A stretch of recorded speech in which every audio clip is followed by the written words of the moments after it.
अस्सलाम वालेकुम, कैसे हैं आप लोग? खैरियत से? मेरा नाम मोहम्मद फुरकान है। मैं यूएस टैक्स ट्रेनर और यूएस टैक्स कंसल्टेंट हूँ। अच्छा, आज की वीडियो आप पूरी देखिएगा, आपको बड़ा मज़ा आएगा। क्यों? इसके अंदर दो चीज़ें हैं। एक तो ये है कि आपसे लोगों ने सवाल किया होगा कि यार हम एक्सटेंशन फाइल करें या ना करें आईआरएस की। और दूसरा आपसे पूछा जाएगा कि यार कोई हमारा रिटर्न देख लो कि उसके अंदर कोई ऐसी चीज़ तो नहीं है जिससे हमारे पास ऑडिट आ जाए या आईआरएस का नोटिस आ जाए। तो ये दोनों का सवाल का जवाब इस वीडियो के अंदर आपको मिलेगा। नंबर वन के आईआरएस की जो एक्सटेंशन है वो फाइल करनी चाहिए या नहीं फाइल करनी चाहिए टैक्स फाइलिंग के लिए, तो वो आपको ज़रूर करनी चाहिए क्योंकि आपको 6 महीने की एक्सटेंशन मिलती है रिटर्न फाइल करने के लिए। अब सवाल ये पैदा होता है कि सर एक्सटेंशन का ताल्लुक आईआरएस के ऑडिट से कहाँ है? ऑडिट एक अलग चीज़ है, एक्सटेंशन एक अलग चीज़ है। मैं आज आपको बताता हूँ कि ये दोनों चीज़ों का लिंक एक साथ है। आईआरएस के पास एक टूल है जिसे कहते हैं DIF system, discriminant function system. ये सिस्टम क्या करता है कि ये सिस्टम ऑटोमेट हो जाता है हर साल नया, और जनवरी से अप्रैल के अंदर जो रिटर्न्स फाइल होते हैं, ठीक है, ये उन्हें स्कोरिंग देता है कि मिसाल के तौर पे इन्होंने पूरे साल में एक स्लॉट बनाया हुआ है कि यार हम पूरे साल में मिसाल के तौर पे 10 लाख ऑडिट्स हम करेंगे। मिसाल के तौर पे हम 10 लाख केसेस को सिलेक्ट करेंगे फॉर द ऑडिट पर्पस के लिए।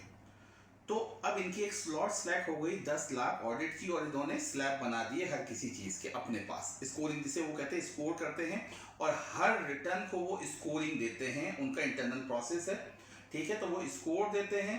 अच्छा, सबसे पहले क्या होता है कि जो जनवरी से अप्रैल में जो रिटर्न फाइल होते हैं, तो ऑब्वियसली बात है कि वो रिटर्न तकरीबन 50-60% फाइल हो जाते हैं। तो वो उनकी जो स्लॉट होती है ऑडिट की, वो स्लॉट उनकी फिल हो जाती है तकरीबन 70-80%।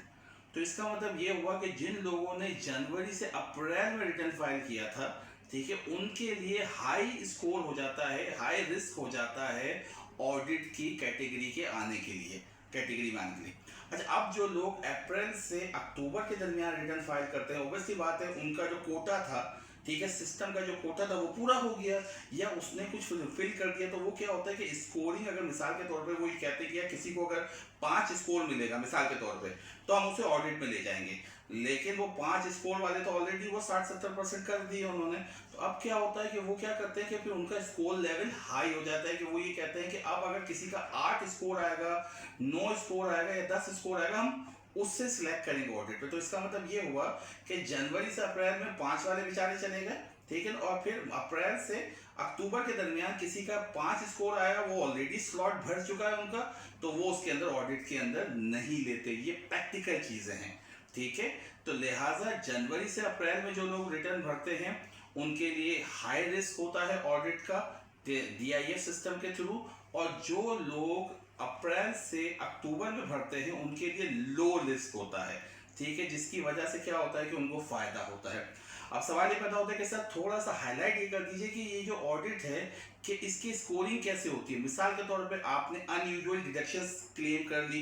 अब मिसाल के तौर पर उसने कहा कि यार एक बिजनेस है, एक बिजनेस के अंदर पता ये चला कि, मिसाल दे रहा हूँ, ये मैं कोई ये नहीं कि यार इसे, एक बिजनेस के अंदर उन्होंने कहा यार कि एक एक्सपेंस का 98% उसने एक्सपेंस क्लेम कर लिया, 2% का प्रॉफिट दिखा रहा है, ठीक है ना। तो ये कुछ अनयूजुअल चीज़ें, या होम ऑफिस डिडक्शन बहुत क्लेम कर ली, वैकेंस का एक्सपेंस बहुत क्लेम कर लिया, वो उनका अपना सिस्टम है। मैं बेसिक मिसाल दे रहा हूँ आपको ना।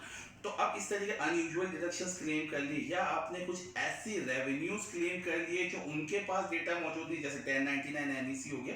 ये एक मिसाल है, ये जरूरी नहीं कि उनका यही यार्डस्टिक है, बहुत से उनके उन्होंने इंटरनली बनाए हुए हैं। तो लिहाजा एक्सटेंशन का और ऑडिट का बिल्कुल डायरेक्टली इन प्रोफेशन है, ठीक है। तो आप इसको बड़ी कैटेगोरिकली ज़रूर इसको देखा करें ताकि आप अपने कस्टमर्स को बता सकें। थैंक यू सो मच, अपना ख्याल रखिएगा। अल्लाह हाफिज़।